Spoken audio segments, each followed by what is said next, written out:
Bonjour à tous. Nous sommes à quelques semaines du moment où l'OMS devra faire aboutir, signer son traité mondial sur les pandémies. On parle beaucoup, juridiquement contraignant. Et voilà qu'éclate une maladie terrible au Japon, mangeuse de chair, 30% de mortalité, en explosion, il passe en alerte rouge officiellement, et énormément reprise dans les médias internationaux, notamment en France, vous allez voir, énormément. Ces dernières heures, là, ça bouge partout, avec des parallèles immédiats faits avec le Covid, parce qu'on nous dit que c'est très transmissible. Alors ça m'a fait penser tout de suite à la fameuse maladie X que l'OMS a inventée en 2018, on a déjà parlé sur cette chaîne, qui doit avoir 20% de mortalité, là on est sur 30, des ordres de grandeur assez comparables, et très contagieuse, on y est, et qui vise à créer une pandémie mondiale. C'est ce qu'ils agitent ici. Et l'OMS veut faire signer son traité qui a beaucoup de mal, parce qu'il y a beaucoup de résistance. Notamment nous incarnons une forte résistance française face à ce traité inacceptable qui donnerait largement à l'OMS les clés de la santé publique.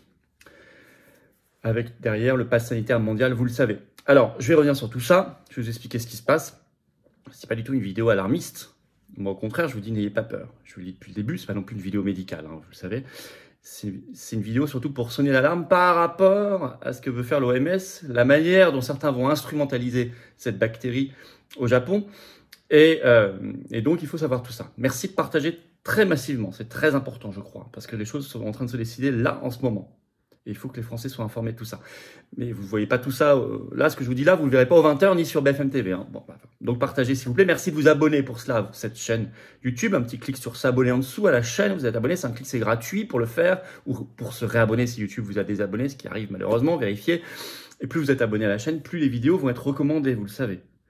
Donc ça a un effet énorme. Vous avez juste un clic et vous avez un effet énorme sur la diffusion de tout ce travail, donc je vous en remercie. Profitez-en pour appuyer sur la petite cloche, comme ça vous êtes informé, une fois que vous êtes abonné, dès qu'il y a une nouvelle vidéo ou un nouveau direct automatiquement sur la chaîne. Par ailleurs, quand on est bientôt à 500 000 abonnés, il va y avoir un événement énorme. Énorme. En direct pour célébrer ça. Allons-y le plus vite possible. C'est dans quelques semaines normalement. Le 28 mars, je suis en grosse réunion publique européenne, Tour de France de la Liberté, le soir à Arcis-sur-Aube, dans l'Aube. Champagne, c'est ouvert à tous, adhérents comme non-adhérents. Il y a un petit formulaire d'inscription sous la vidéo en description. Et le 11 avril, je suis à Palavas-les-Flots. Il y a un autre formulaire pour s'inscrire, toujours un jeudi le soir, en réunion publique, ouvert à tous également. Il y a un petit formulaire également d'inscription pour Palavas-les-Flots. J'ai hâte de vous voir. Je vous attends, patriotes. Alors, j'y reviens en fin de vidéo. Mais sachez qu'à partir de ce lundi 25 mars, 8h du matin, il y a une consultation, vous recevrez un mail unique pour les adhérents à jour des patriotes sur les européennes 2024. Très important, vous allez voir. Des questions de fond et de stratégie, mais c'est ouvert aux adhérents à jour, donc vous pouvez adhérer pour pouvoir répondre, recevoir ce lien ce lundi 25 mars à partir de 8h, ça sera ouvert sur une semaine, ou réadhérer si vous n'êtes plus à jour. Vous pouvez également faire un don de soutien au mouvement, tous les liens pour le faire sont sous la vidéo en description, vous verrez. Également sur notre site les-patriotes.fr, facilement accessible, et je vous attends dès maintenant dans le combat. Vous pouvez faire un don pour aider nos actions aussi. J'y reviens en fin de vidéo, c'est très important. Alors, maladie mangeuse de chair, 30% de mortalité, alerte rouge.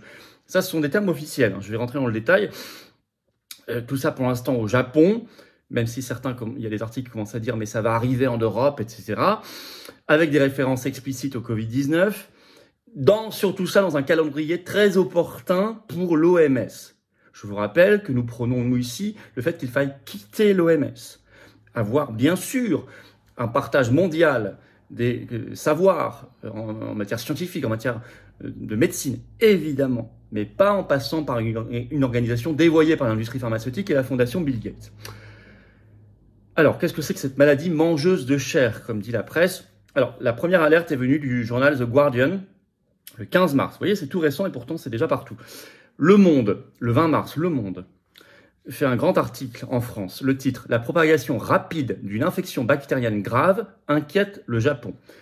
Tout est un peu dans le chapeau, tout est résumé. Je vais vous lire le petit chapeau de cet article du Monde. Le pays fait face à des formes sévères d'infections invasives à Streptocoque A, qui se propagent à un rythme soutenu et sont mortelles dans 1 cas sur 3. Le relâchement des mesures d'hygiène après la pandémie de Covid-19 contribuerait à leur propagation. Ça, c'est intéressant parce que ça intéresse l'OMS.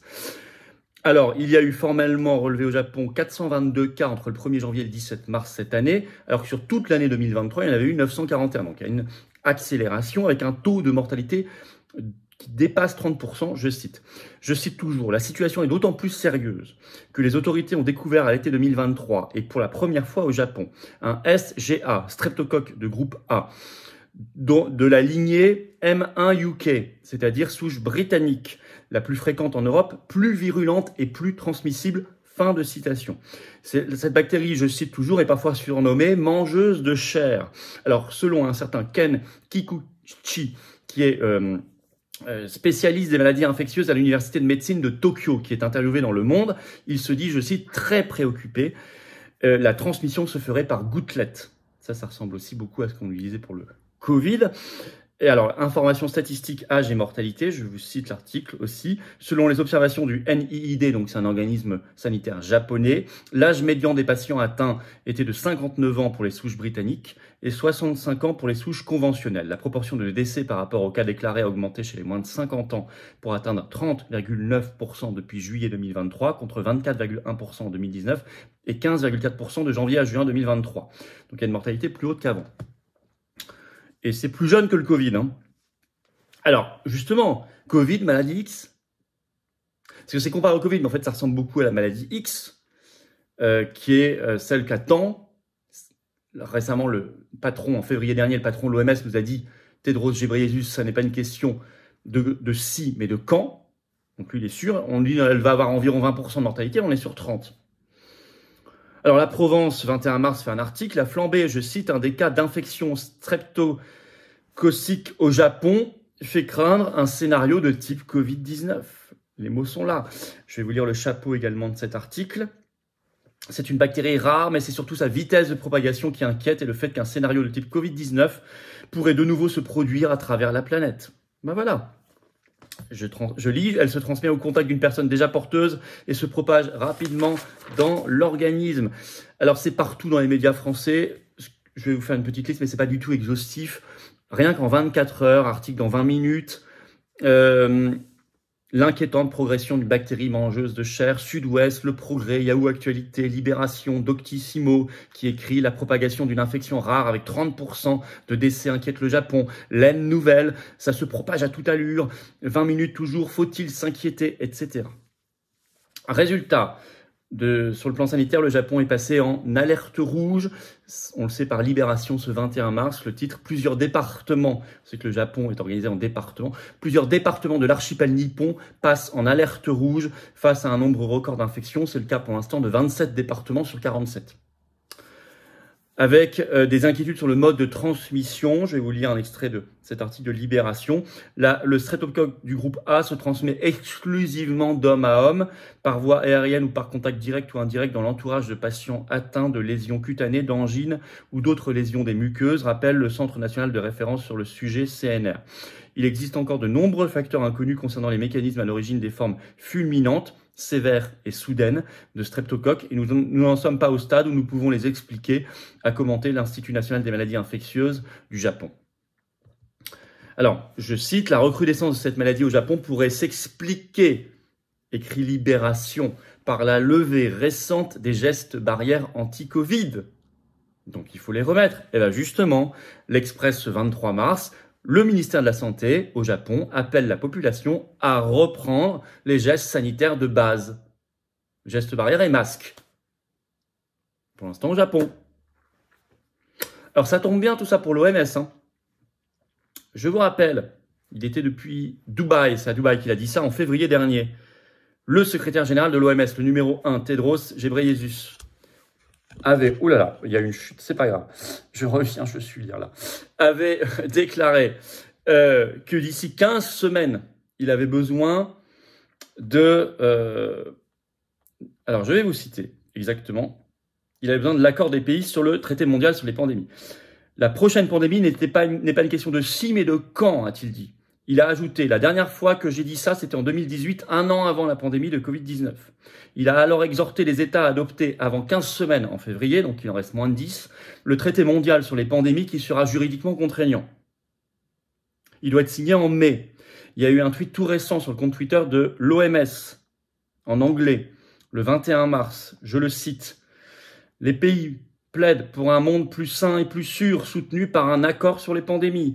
Avant que la prochaine pandémie n'arrive à nos portes, nous devons soutenir nos dirigeants pour nous aider à mieux nous préparer. » Fin de citation du tweet de l'OMS de ce 21 mars.